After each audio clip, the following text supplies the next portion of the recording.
नमस्कार, पंजाब केसरी.com देख रहे हैं आप और मैं हूं आपके साथ विनीत मंडराई। लोकसभा चुनाव के बाद इस साल के अंत में महाराष्ट्र में विधानसभा चुनाव होने हैं। चुनाव से पहले सभी पार्टियों ने कमर कसनी शुरू कर दी है। इन सब के बीच मीडिया में ताजा सर्वे आया है।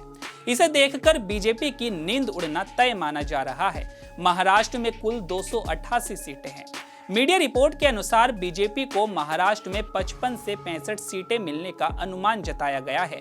अगर इस सर्वे की माने तो महाविकास अघाड़ी अच्छी खासी सीटें जीत सकती है। महाविकास अघाड़ी में शिवसेना, कांग्रेस और एनसीपी शामिल है। पिछले कुछ चुनाव की बात करें तो 2019 में बीजेपी ने राज्य में 105 और 2014 में 122 सीटों पर जीत हासिल की थी।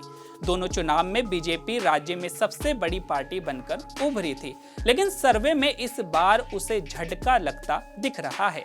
मीडिया रिपोर्ट के मुताबिक एकनाथ शिंदे को बीजेपी के सहयोग से दोबारा सत्ता में आने का पूरा भरोसा है। वहीं दूसरे सर्वे में जो आंकड़े पेश किए गए वो भी बीजेपी की टेंशन बढ़ा रहे हैं। रिपोर्ट में एक राजनीतिक विश्लेषक ने मुंबई की 36 सीटों पर सर्वे किया है। इस सर्वे में एनडीए और महाविकास अघाड़ी के बीच कड़ी टक्कर दिख रही है।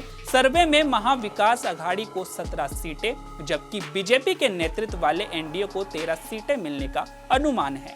सर्वे में कहा गया है कि जून तक महाविकास अघाड़ी को 18 सीटें मिलने का अनुमान था। वहीं महाविकास अघाड़ी के लिए संजय राउत ने भी जीत का दावा किया है। संजय राउत ने कहा कि इस चुनाव में बीजेपी के नेतृत्व में एनडीए चुनाव हार रही है। महाराष्ट्र में महाविकास अघाड़ी अपनी सरकार बनाएगी। माना जा रहा है कि इन सभी सर्वे के आधार पर उद्धव ठाकरे ने भी सीधे तौर पर अमित शाह पर निशाना तेज कर दिया है। आपको बता दें कि 7 अगस्त को विधानसभा चुनाव के लिए सीट शेयरिंग का फॉर्मूला और अन्य पहलुओं पर महाविकास अघाड़ी की बैठक होनी है।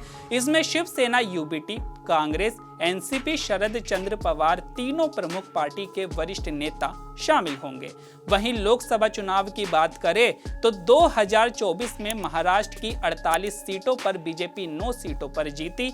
गठबंधन की सहयोगी एनसीपी ने 1 सीट जीती तो वहीं शिवसेना शिंदे गुट को 7 सीटों पर जीत हासिल हुई थी। इंडिया ब्लॉक में शामिल कांग्रेस ने 13 सीटें जीती। शिवसेना, यूबीटी 9 सीटों पर जीत चुकी है। एनसीपी शरद चंद्र पवार ने 8 सीटों पर जीत हासिल की।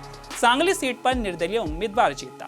आपको बता दें कि महाराष्ट्र में इस वक्त बीजेपी शिवसेना शिंदे गुट की सरकार है। इसका कार्यकाल 8 नवंबर को खत्म हो रहा है। अक्टूबर में चुनाव हो सकते हैं।